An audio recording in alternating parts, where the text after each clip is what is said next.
তো শিক্ষার্থীরা, এর আগের ভিডিওতে আমি ভাষার সংজ্ঞা আলোচনা করেছি। আজকে বাংলা ভাষা রীতি আলোচনা করব। ভাষা রীতিতে কি কি আছে দেখো। কথ্য, চলিত ও সাধু রীতি।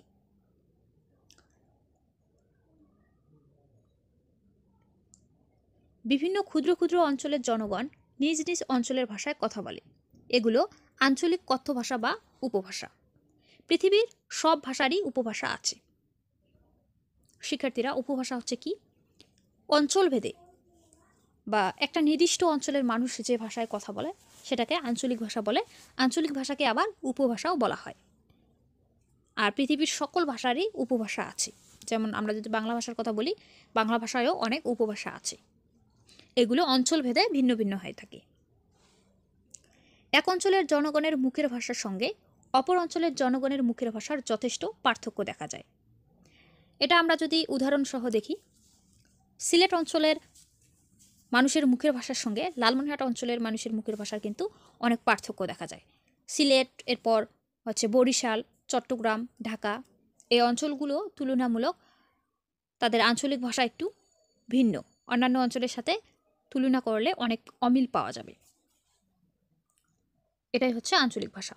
ফলে এমন হয় যে এক অঞ্চলের ভাষা অন্য অঞ্চলের লোকের কাছে দুর্বোধ্য হয়ে ওঠে। উদাহরণস্বরূপ বলা যায়, চট্টগ্রাম অঞ্চলের সাধারণের কথ্য ভাষা দিনাজপুর বা রংপুরের লোকের পক্ষে খুব সহজবোধ্য নয়। চট্টগ্রামের লোকেরা যেভাবে কথা বলে আঞ্চলিক ভাষায়, আমাদের রংপুর অথবা দিনাজপুর অঞ্চলের লোকেরা সহজেই সে কথা কিন্তু বুঝতে পারে না।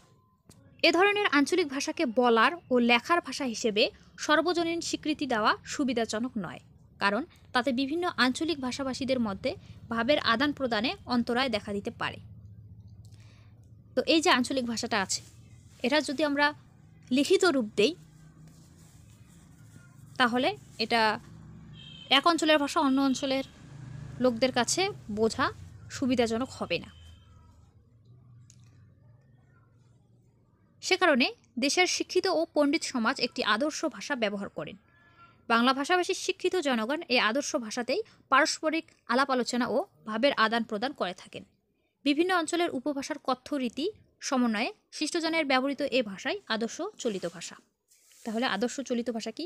এই যে অঞ্চলভেদে ভাষার পার্থক্য আমরা দেখলাম, আঞ্চলিক ভাষায় এক অঞ্চলের মানুষ অন্য অঞ্চলের ভাষা বুঝতে পারে না, সেক্ষেত্রে এক অঞ্চলের মানুষ অন্য অঞ্চলের মানুষের সাথে যোগাযোগ করবে কিভাবে যদি তাদের ভাষা বুঝতে নাই পারে?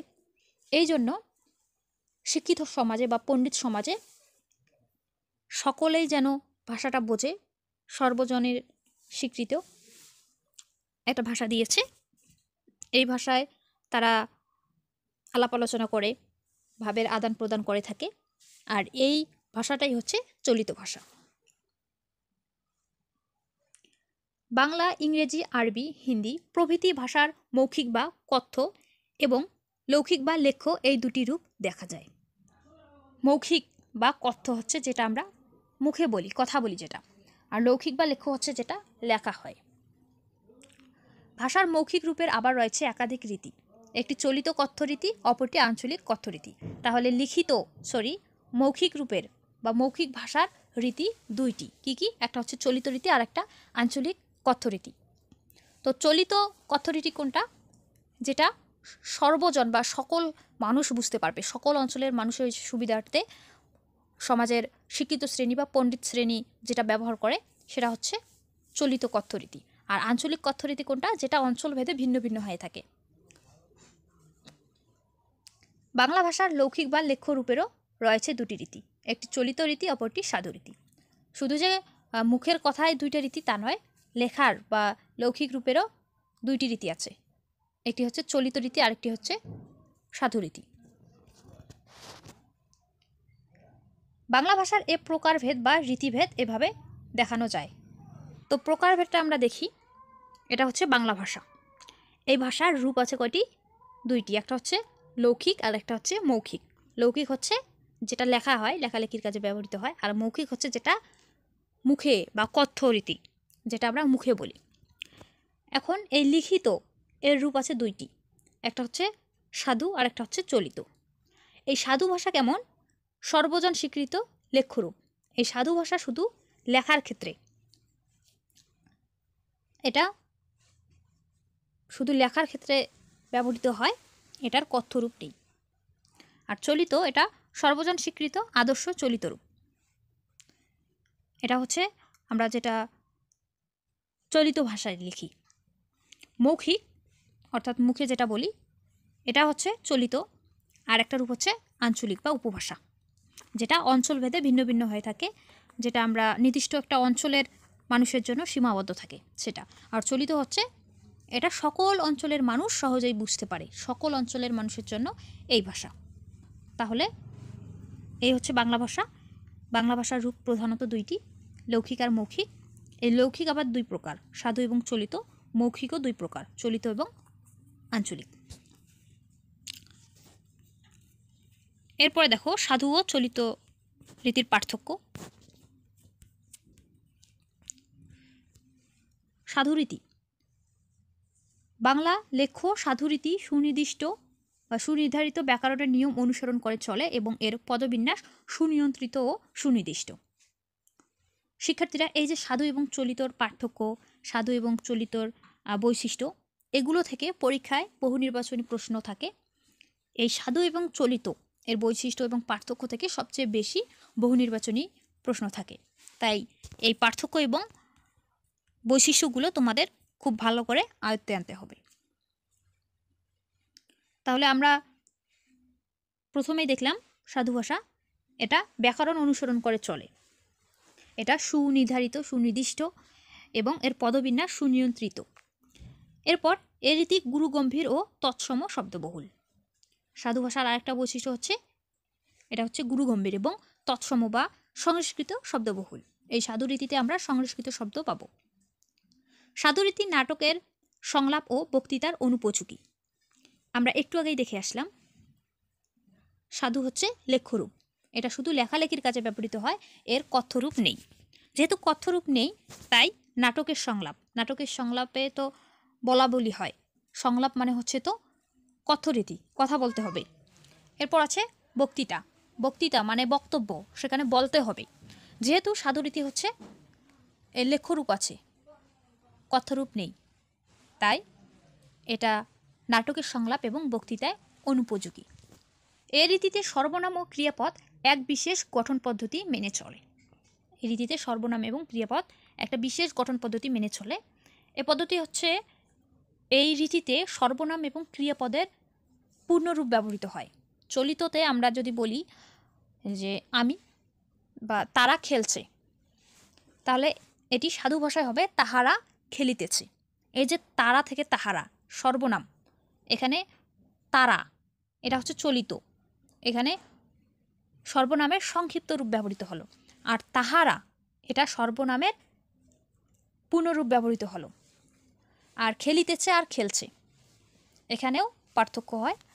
সাধু রীতিতে খেলিতেছে এটা ক্রিয়ার পূর্ণরূপ, আর চলিত ভাষায় যখন আমরা বলি খেলছে, এটা সাধু ভাষা এটা হচ্ছে ক্রিয়াপদের সংক্ষিপ্ত রূপ।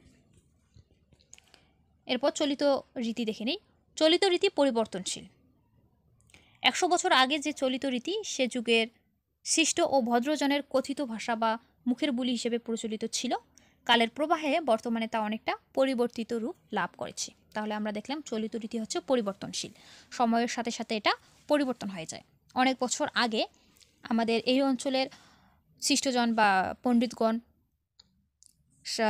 চলিত ভাষায় যেভাবে কথা বলতো, অনেক বছর পর আমরা ঠিক সেভাবে কথা বলি না, অনেক পার্থক্য আছে এখানে। এ রীতি তদ্ভব শব্দবহুল। চলিত রীতি সংক্ষিপ্ত ও সহজবোধ্য এবং বক্তৃতা, আলাপ আলোচনা ও নাট্য সংলাপের জন্য বেশি উপযোগী। তো চলিত রীতি হচ্ছে সংক্ষিপ্ত এবং সহজবোধ্য। একটু আগেই আমি বললাম খেলছে আর খেলিতেছে, খেলিতেছে এটা বড় অনেক, আর খেলছে এটা অনেক সংক্ষিপ্ত। আবার তাহারা এখানে সর্বনাম হচ্ছে দীর্ঘায়ু করা হয়েছে, আর তারা এটা সংক্ষিপ্ত করা হয়েছে। বক্তৃতা, আলাপ আলোচনা এবং নাট্য সংলাপের জন্য এই ভাষা বেশি উপযোগী। সাধু রীতিতে ব্যবহৃত সর্বনাম ও ক্রিয়াপদ চলিত রীতিতে পরিবর্তিত ও সহজতর রূপ লাভ করে। বহু বিশেষ্য ও বিশেষণের ক্ষেত্রে এমনটা ঘটে, যেটা আমি একটু আগে আলোচনা করলাম। এরপর আছে আঞ্চলিক কথ্যরীতি। সব ভাষারই আঞ্চলিক রূপের বৈচিত্র্য থাকে, বাংলা ভাষায়ও তা আছে। বিভিন্ন অঞ্চলে কথিত রীতির বিভিন্নতা লক্ষিত হয়, আবার কোথাও কোথাও কারো কারো উচ্চারণে বিভিন্ন অঞ্চলের ভাষার মিশ্রণও লক্ষ্য করা যায়। এটাও আমি একটু আগে আলোচনা করে আসলাম। এরপরে সাধু চলিত ও কথ্যরীতির উদাহরণ। এখানে সাধু রীতির কিছু উদাহরণ দেওয়া আছে, তোমরা এগুলো পড়ে নিবে। তারপর চলিত রীতির উদাহরণ দেওয়া আছে। তোমরা যদি এই উদাহরণগুলোর মাঝে তুলনা করো তাহলে দেখবে এই সাধু রীতি গুরুগম্ভীর, এখানে ক্রিয়া পদ এবং সর্বনাম পদের পূর্ণ ব্যবহার হয়। এরপর এগুলো একটু তুলনামূলক কঠিন, বুঝতে কঠিন। আর চলিত রীতি বুঝতে সহজ, আমরা অহরহ ব্যবহার করে থাকি। এরপর এখানে দেখো উপরের ক ও খ অনুচ্ছেদ দুটির ভাষার উপাদানে সাধু ও চলিত রীতির পার্থক্য নিচে দেখানো হলো। এখানে আমরা যেগুলো পড়ছি সাধু এবং চলিত রীতি, এখানে বিশেষ্য দেখো মস্তক।